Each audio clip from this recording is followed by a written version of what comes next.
Right. సరే, ఒకసారి రవికిరణ్ గారు మళ్ళీ జాయిన్ అయ్యారు, వారి దగ్గరికి వెళ్దాం. రవికిరణ్ గారు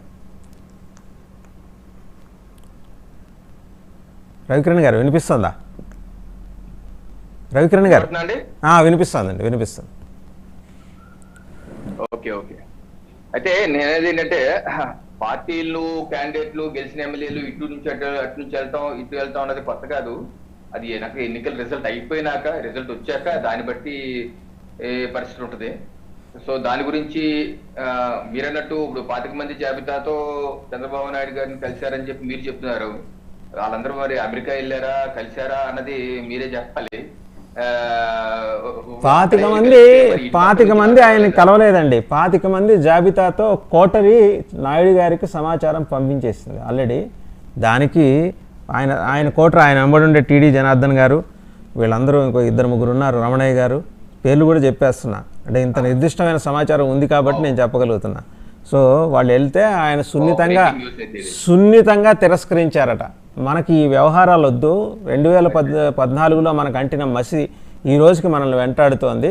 let us not going to such kind of nonsense politics.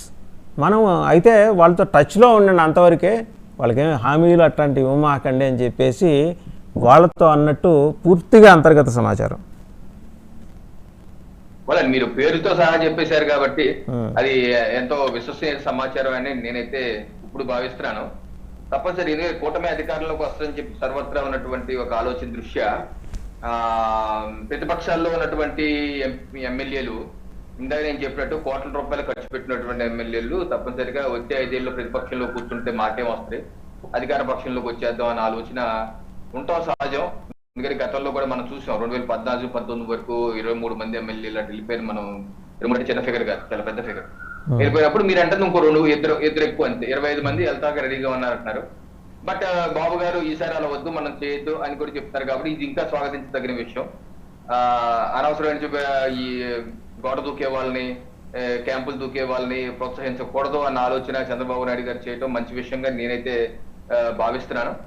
రేపు రిజల్ట్ వచ్చాక కావాలనుకుంటే ఇష్టమైన వాళ్ళు ఎవరైనా ఉంటే, కష్టమైన వాళ్ళు ఇష్టమైన వాళ్ళు ఉంటే వాళ్ళు రాజీనామా చేయొచ్చు, మళ్ళీ ఉప ఎన్నికలకు వెళ్ళొచ్చు, మళ్ళీ కూటమి సింబల్తో గెలిచి రావచ్చు. కానీ ఇటువంటిది ప్రోత్సహించకుండా ఉంటేనే బెటర్ అని చెప్పి నేను ఏదైతే మీరు బాబు గారు ఎక్స్ప్రెస్ చేసినటువంటి ఆలోచన విధానంతో నేను ఏకీభవిస్తున్నాను.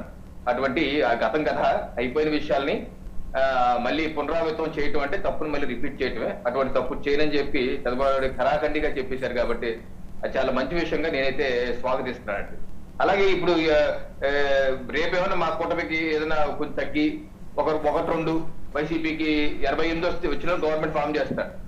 150, 160 అక్కర్లేదు కదా, 88 ఎవరికి ఉంటే వాళ్ళు గవర్నమెంట్ ఫామ్ చేస్తారు. అలా ఫామ్ చేసినప్పుడు 90, 91 అలాగైనా వైసీపీ కూడా వస్తే అప్పుడు ఇటు నుంచి అటు వెళ్ళిపోతారా? ఇటు నుంచి అటు మన గతంలో మనం చూసాం 4 ఎమ్మెల్యేలు, టీడీపీ ఎమ్మెల్యేలు అన్అఫీషియల్ గాను అఫీషియల్ గాను అటు వెళ్ళిపోయారు. అలాగే ఒక జనసేన క్యాండిడేట్ కూడా వెళ్ళిపోయారు.